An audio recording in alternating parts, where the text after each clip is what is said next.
What would be right for me? Like, that's the only question there is. Yes. I'm like, that's it. That's the whole episode. What would be right for me? Welcome to Gentle Frog's Bookkeeping Lily Pad, your cozy corner of the podcasting world, where numbers tell a story and bookkeeping blossoms into an adventure.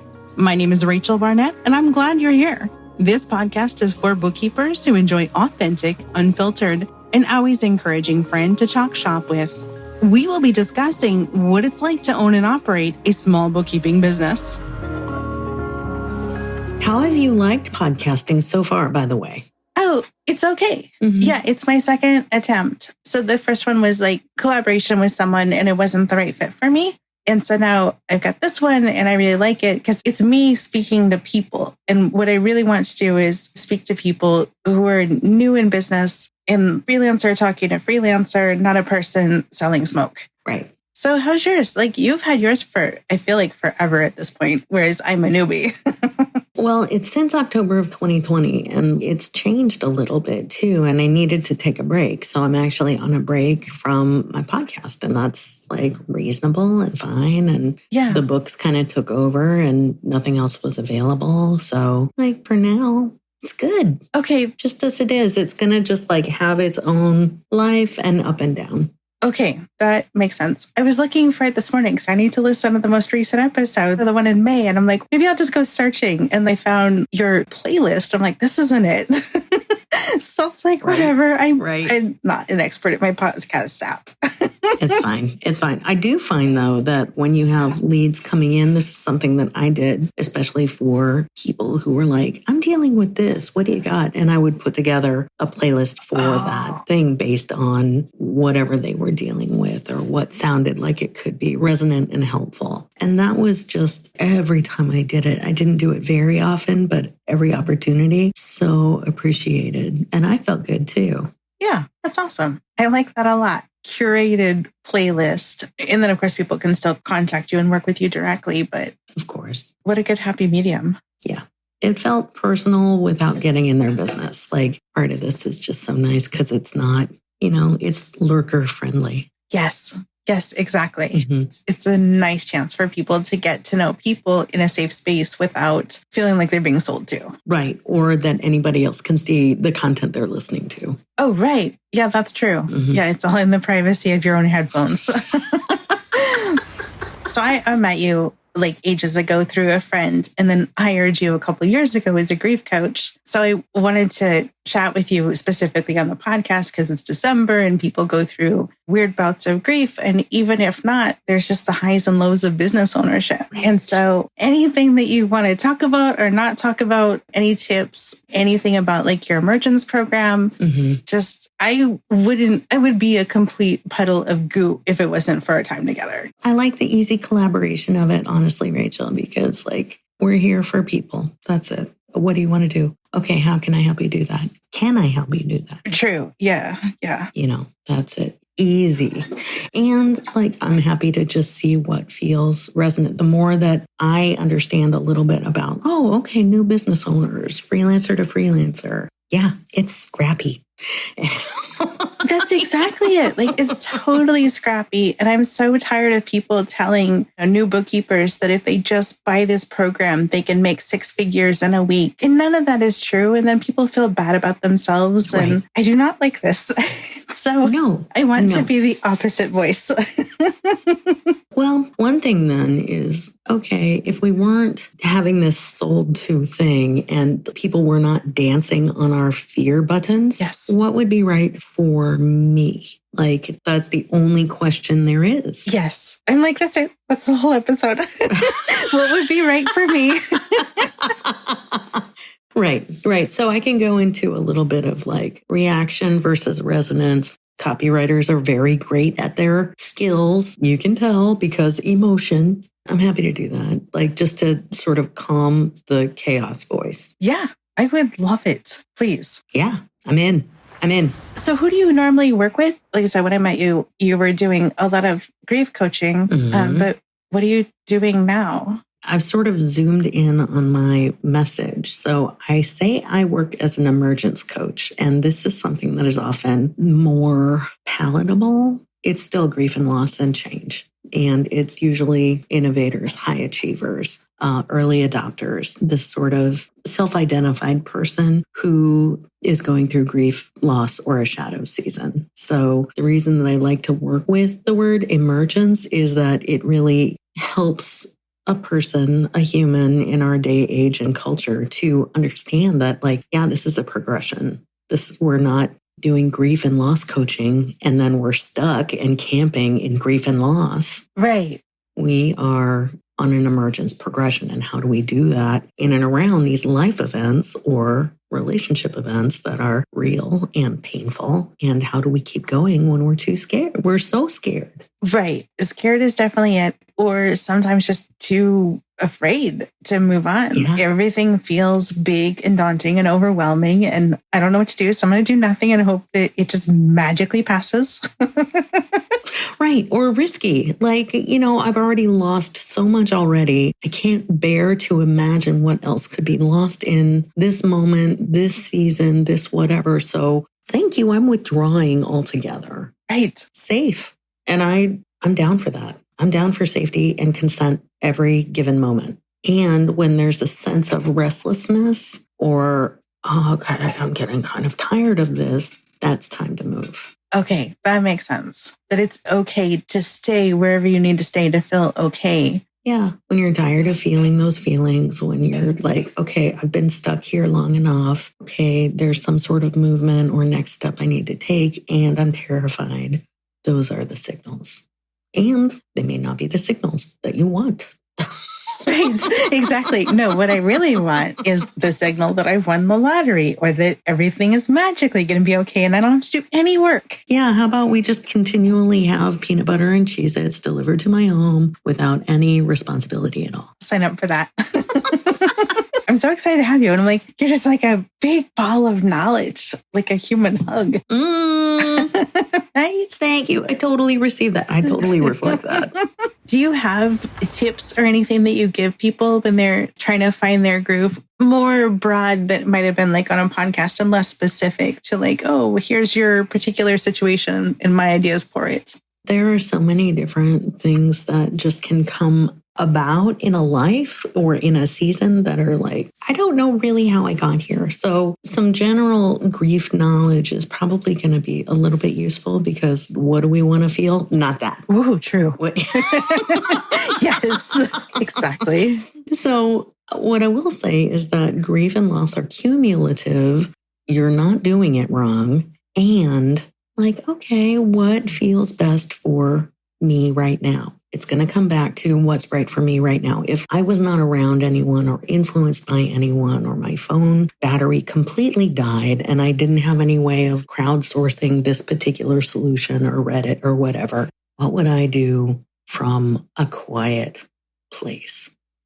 Ideally below your neck. Because a lot of... Get out of your head.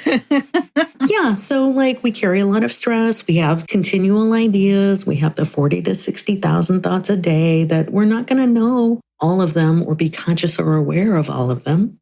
That's not a thing. However, we take a lot of action and inaction based on feelings, conscious or subconscious. So this is sort of like factory settings for the human brain and body 101, maybe 0.5.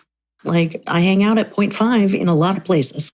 Mm-hmm. So, okay, here's what we are working with, dealing with. We have a lot of things that we think and fewer things that we do or don't do.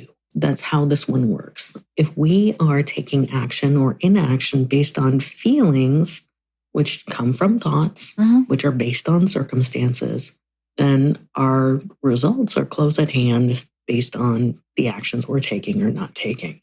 All that sort of circuitous way of just saying, okay, if I'm really in a scared place and it takes a lot of energy to feel safe and calm, and I really can't go and do 25 seasonal festivity things this winter, I can maybe do a half a one for 20 minutes and then I'm out. This is 100% fair. Like the overstimulation vibes are real. and we can only contain so much. So as an entrepreneur who is continually like, perhaps if you're new in business and you're continually reviewing what's available, what's new, what should I be doing? What are the people doing? How many likes do they have? How many likes do I have? Do I have any? It gets real fast. And so slowing down and just asking yourself to check in around like, what does the freckle on my knee register? Like, can I just sort of put my hand on my body? Can I find all 10 of my toes inside of my socks? Can I exhale and just see or listen for what is next? Listening below the neck. So like if you put your hand on your heart or your high heart up by your clavicles, this is a way to just sort of like get in touch with a heart that's already beating for you, cells already dividing for you, life is progressing in this way, nails are growing, hair is growing, eyelashes are eyelashing. These are just like life is happening exactly right now. What is the next best thing for me to do, think, feel, try next for me? And it does come to that. That's sort of like the slingshot. Like the pulling back is the quiet and the finding the toes and the resting in the, my body is doing what my body does for me. Life is already happening. I'm available in this moment. Here's my toe. That is the pulling back of the slingshot. So you can make a decision that really launches you forward into your desired results. You're going to get a result either way. So here comes the difference between responding and reacting. Okay. And the choice of, I could respond from a space that's below my neck, grounded, calm. I don't have to love everything. I don't have to be peppy or perky or delight in all things, whatever. But I can assess and I can see and choose and I can get a sense of what is next for me.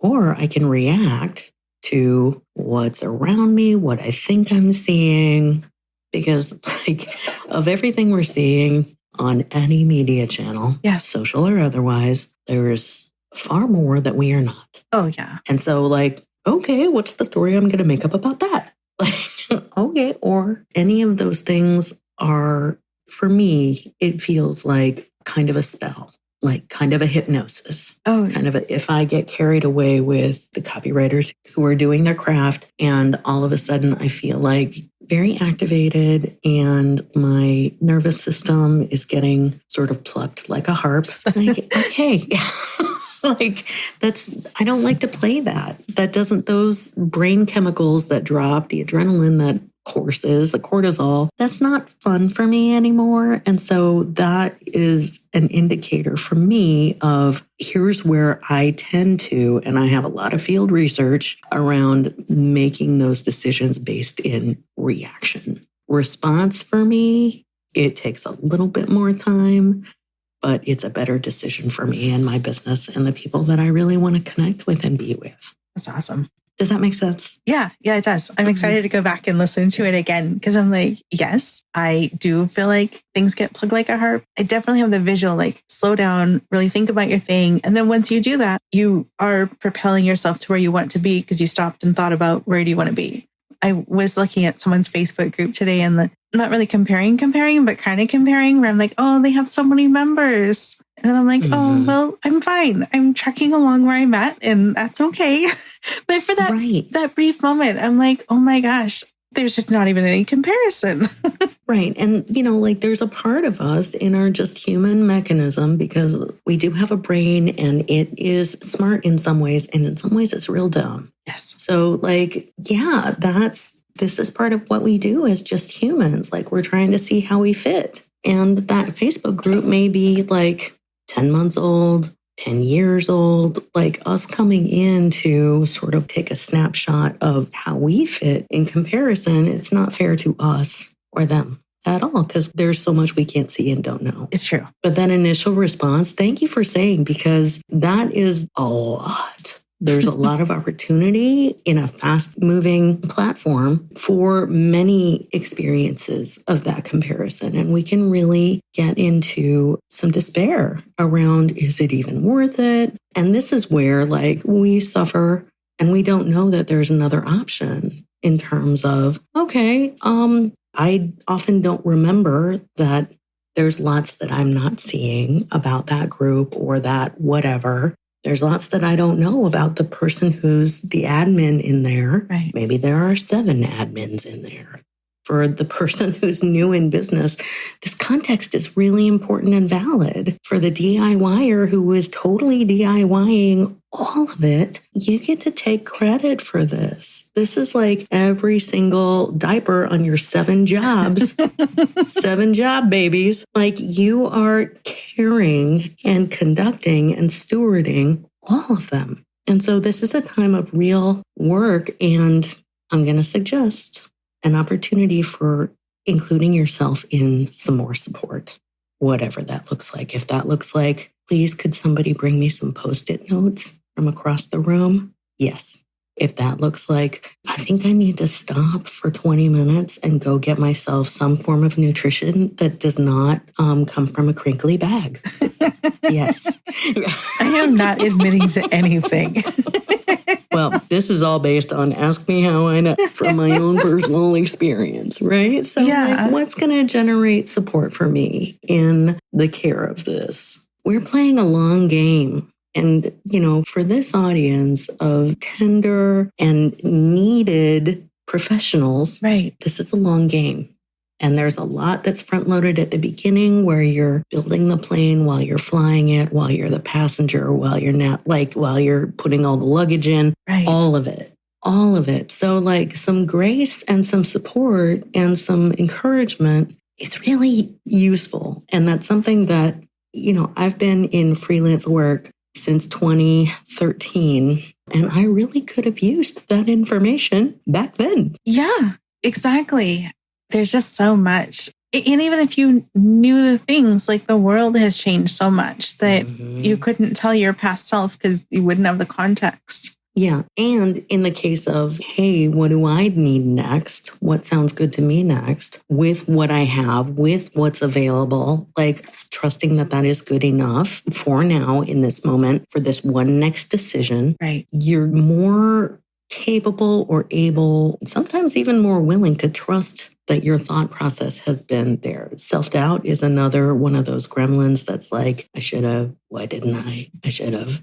And this often came up for me around my reactive decisions to either buy that program really fast and then not open it, not use it. Like I have a few of those. I'm not proud, but I'll tell the truth. I'll tell on myself. Like, yeah, I felt like, okay, great. That's like the gym membership that I really wanted that I never went to. Yeah. Right? Like that's not useful to me. Yeah, I agree. I've got the same thing. The things that I've bought that opened once or twice, haven't done anything with them, mostly because I felt pressure. Like the sale is on right now. You have to buy it right now. Where instead, I need to do more of what you described. Stop and ask myself, what is the next right thing for me? Doesn't matter what someone else is doing. Doesn't matter what people tell me I should be doing. Like when I ask myself, where do I want to go and how am I going to get there? Really, out of all the things I can do, what can do? What am I going to do? As opposed to like, oh, I sure wish I could X. Like, well, yeah, me too. Right. Like me as a 55-year-old ballerina on point with the knees that I have. No. In my mind for a 3-minute fantasy, great.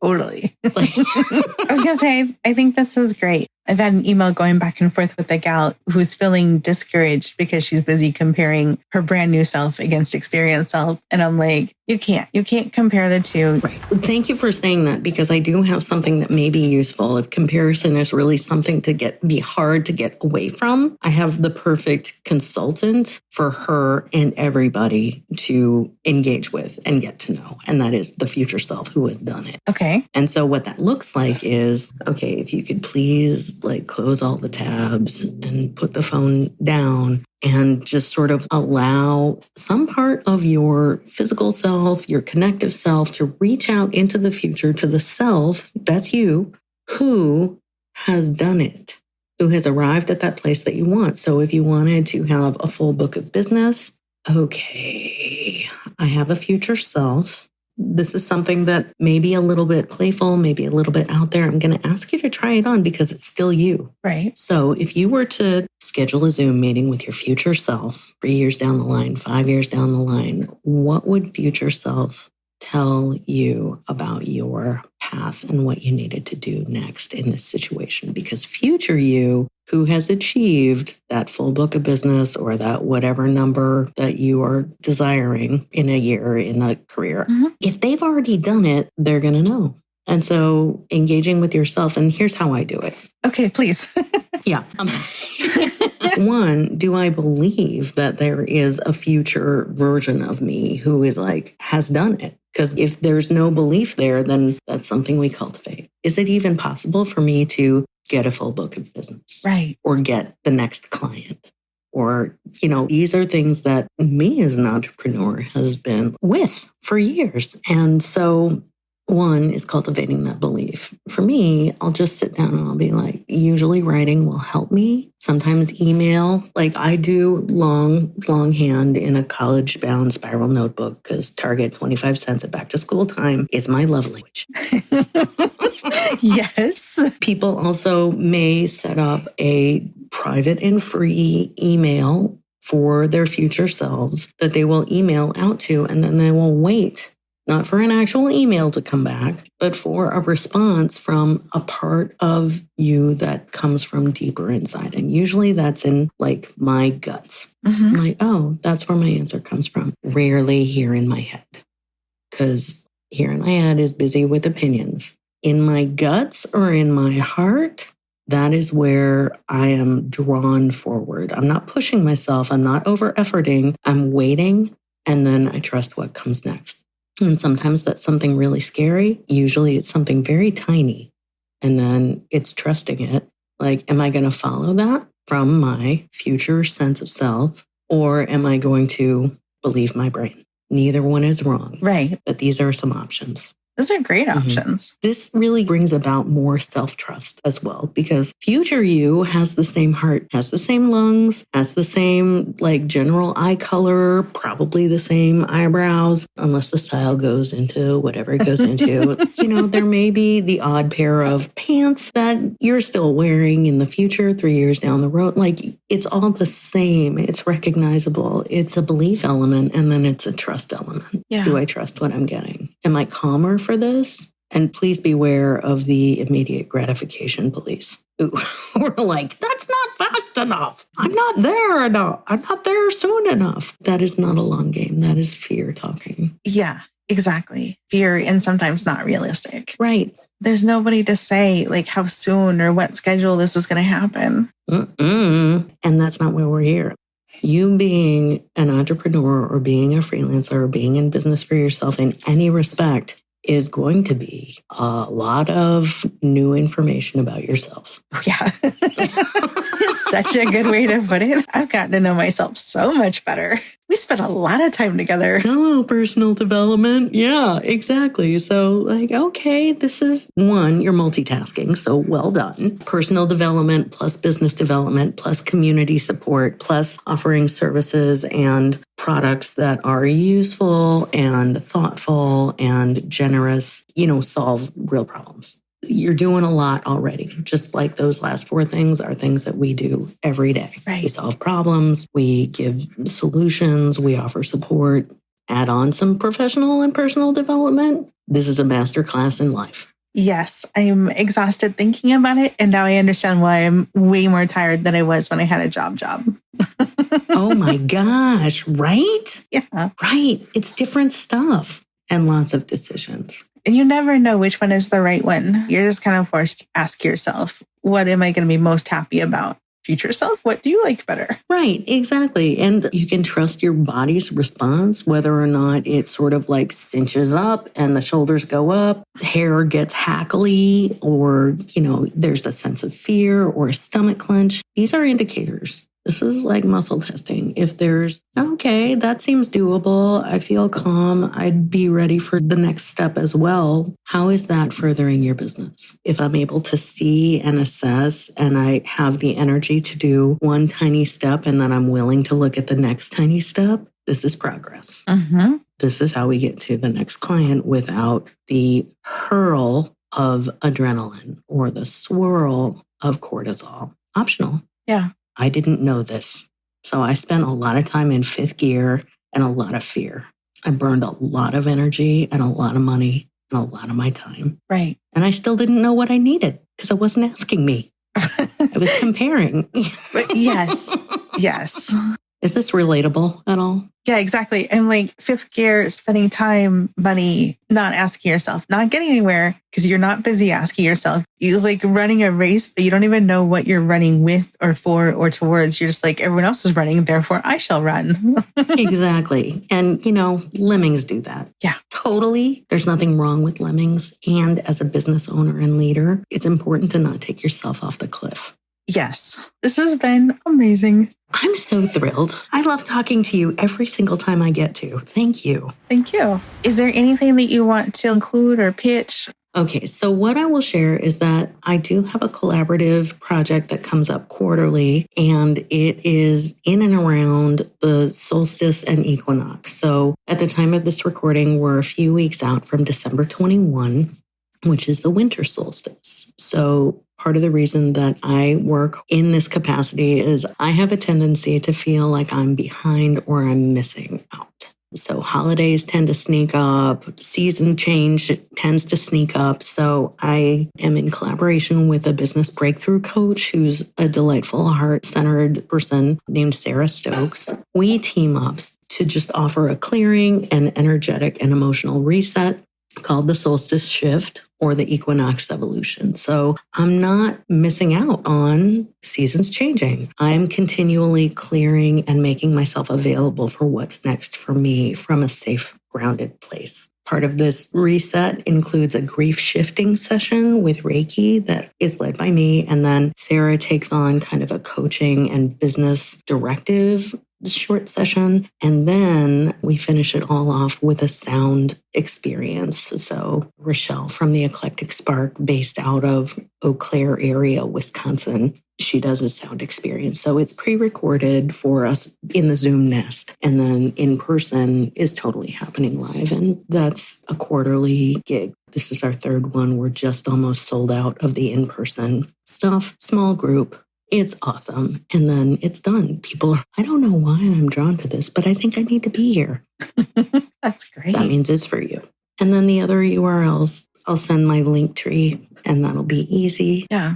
For the event, can people do it via Zoom? You said you're almost sold out for in-person. Yep, absolutely. And all over the place. Like not everybody's from Wisconsin. Like I'm out of Seattle. So, it's a thing. Okay, that's good. And you can do Reiki remotely? Some of this is going to be like, it's non-invasive. It's very gentle. We use your imagination for good for those who Reiki is new to. Okay. So it's gentle energy sort of work. And it's a lot like dusting off your emotional solar panel. Like when things blow onto a solar panel, we can gently dust them off energetically and they can be released. This is awesome. Thank you, Rachel, so much.